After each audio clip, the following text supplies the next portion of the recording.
Let me just preface this by saying that I don't think that Styles is a heel yet. But he is on the verge of becoming one, and that should be obvious from the fact that he fired the first shot. When Styles extended his hand for Seth Rollins to shake it, Rollins got in his face and held the Universal Championship aloft.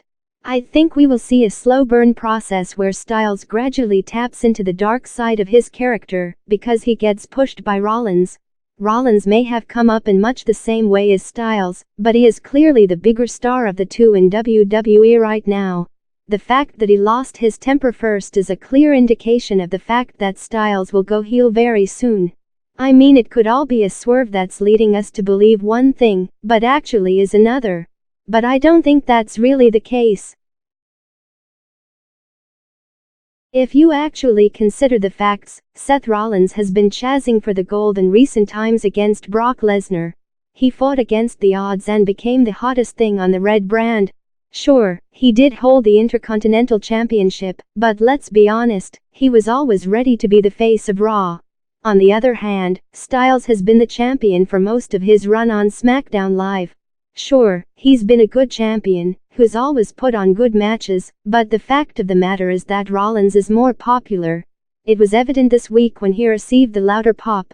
Even if Rollins goes heel, there's always the chance that he'll continue to get cheered over Styles. WWE does not want to back themselves into a corner, and I'm certain they'll take a judicious booking call soon. So, we had all assumed that the superstar shake-up for the year was in the history books, and then, the biggest surprise happened.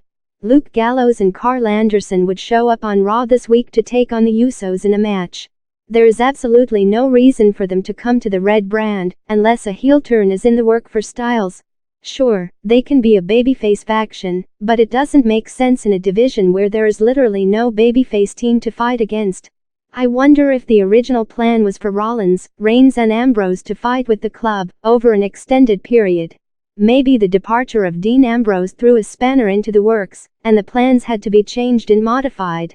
This is the clearest indication that Styles is going heel, and will use Gallows and Anderson as his thugs.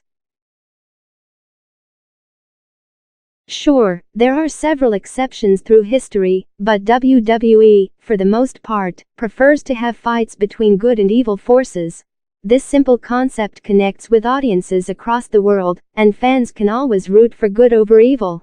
Having two babyfaces tear the house down, will get this as awesome chance, but won't have an audience invested. I mean, the clearest indication of this is with the Daniel Bryan vs. Kofi Kingston program. It could have been a match between two seasoned veterans, of course, but it wouldn't have brought the electricity that it did to WrestleMania 35. Everyone wanted to see Kofi Kingston win, not to see two men put on a good match. This is precisely what WWE may want for the contest at hand as well. Sure, these two men will burn it down, but unless it resonates with the audience, there's no point. We were all relieved when Styles defeated Mahal to become the WWE Champion on SmackDown Live. As interesting as his feud with Samoa Joe was, considering how personal it eventually got, I wasn't alone in believing Styles was becoming stale. In fact, I know that a lot of WWE fans were actually quite thrilled when they learned that Daniel Bryan was the new champion, and would be feuding with the likes of Kofi Kingston. If you have the best cooked meal on a daily basis, after a while you long for something new, in my opinion. You could always turn Seth Rollins heel, and we all know that he will excel in a heel persona. But the fact of the matter is that Styles needs a turn heel a lot more.